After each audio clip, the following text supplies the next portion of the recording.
Oi, adoradores do povo, tudo bom com vocês? Aqui é de novo a Letícia e hoje eu vim trazer pra vocês a resenha de um livro que a Intrínseca publicou em 2017, O Quem Era Ela, do J.P. Delany. Mas antes de começar essa resenha, eu já queria pedir pra vocês deixarem o seu joinha, se inscreverem no canal e ativarem o sininho, que a gente ainda tem muita coisa bacana pra vocês, tá legal?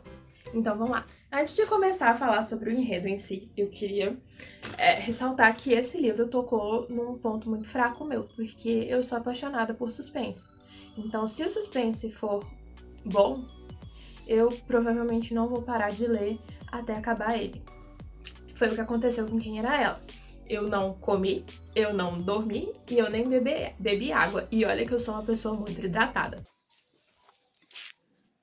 Então, a história realmente é boa para aprender e eu já deixo isso claro desde o início. Mas do que fala a obra? A obra ela é dividida entre antes e depois. No antes a gente acompanha a Emma, no depois a gente acompanha a Jane. São duas mulheres que guardam semelhanças entre si, não só físicas, elas são fisicamente parecidas também, mas além disso, elas estão acabando de sair de eventos muito traumáticos na vida delas. A Emma acabou de ter a casa invadida no meio da noite, um assalto muito traumático. A Jane acabou de perder o neném dela, que era o sonho dela ter esse neném, e ela ficou muito triste quando ela perdeu. E aí o que acontece? As duas resolvem se mudar porque querem mudanças na vida e acham que trocar de casa vai ajudar nisso. Só que a Emma, ela, por conta de ter sofrido um assalto e ter sentido que a casa dela era pouco segura, tá procurando um lugar que pareça ser inviolável de alguma forma, onde ela seja uma fortaleza para ela.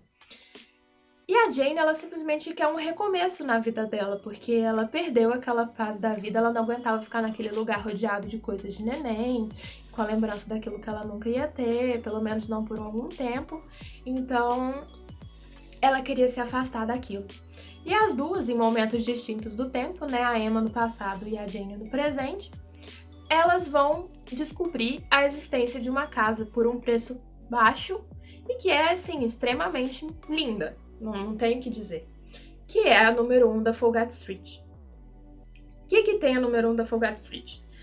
Ela é uma casa minimalista e quando você entra, à primeira vista ela parece a casa dos sonhos. Ela é extremamente bonita, extremamente confortável e extremamente segura, que é a primeira coisa que surpreende a Emma. Acontece que, como tudo na vida que parece bom demais por um preço muito baixo, ela tem vários poréns. O primeiro deles é a quantidade de regras que a casa tem, e são regras, assim, absurdas. Quando você olha, são certas coisas que você pensa, cara, mas qualquer pessoa que viva dentro de uma casa acaba fazendo isso até sem querer.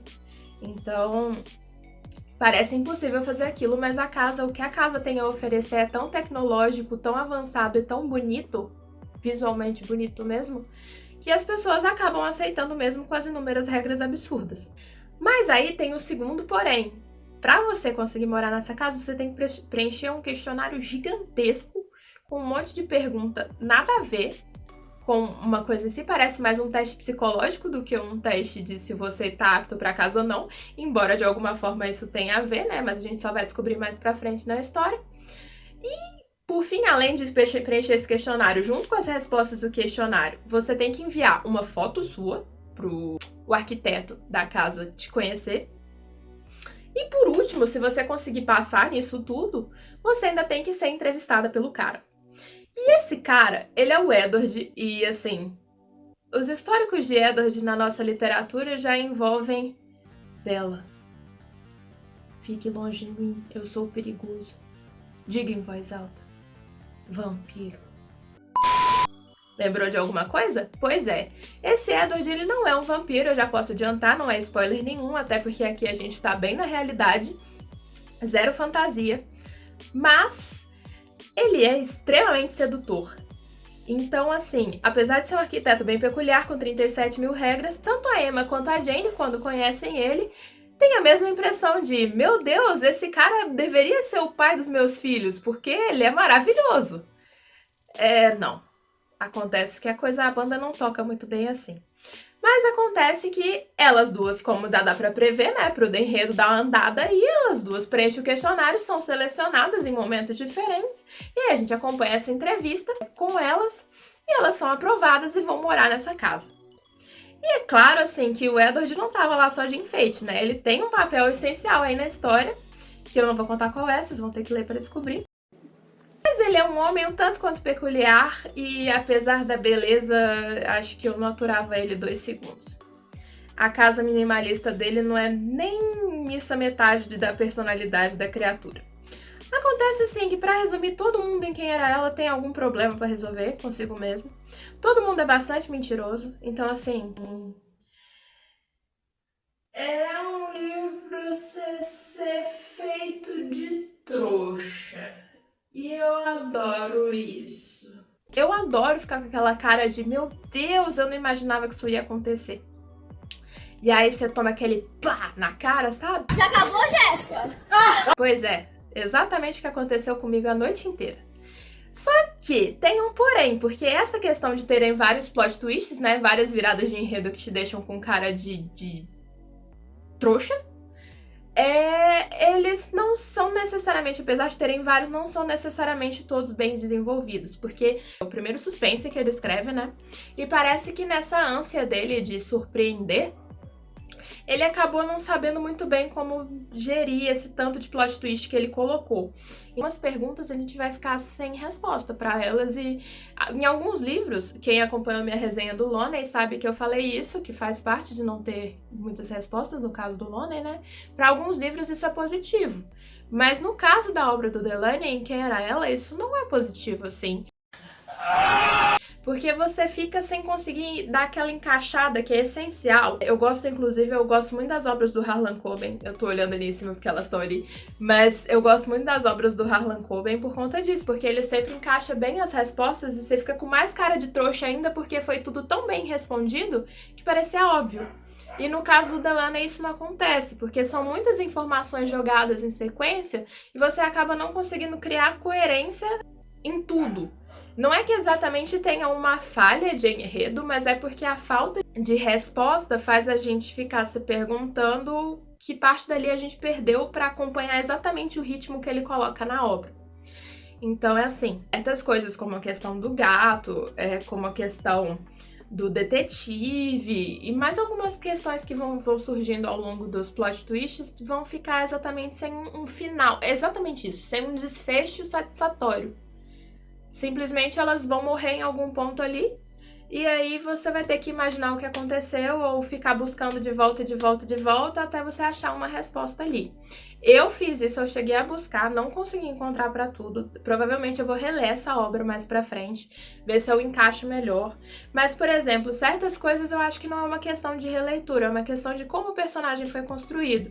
Porque, como eu tava dizendo, né, o livro é dividido em antes e depois, e aí os antes e depois são intercalados. Então um capítulo é antes e um capítulo é depois. Um capítulo antes da Emma, outro capítulo depois a Jane. E os dois pontos de vista são em primeira pessoa, ou seja, tanto o passado quanto o presente são narrados em primeira pessoa por cada uma das mulheres. Então, os antes são narrados pelo ponto de vista da Emma e os depois são narrados pelo ponto de vista da Jane, elas em si falando.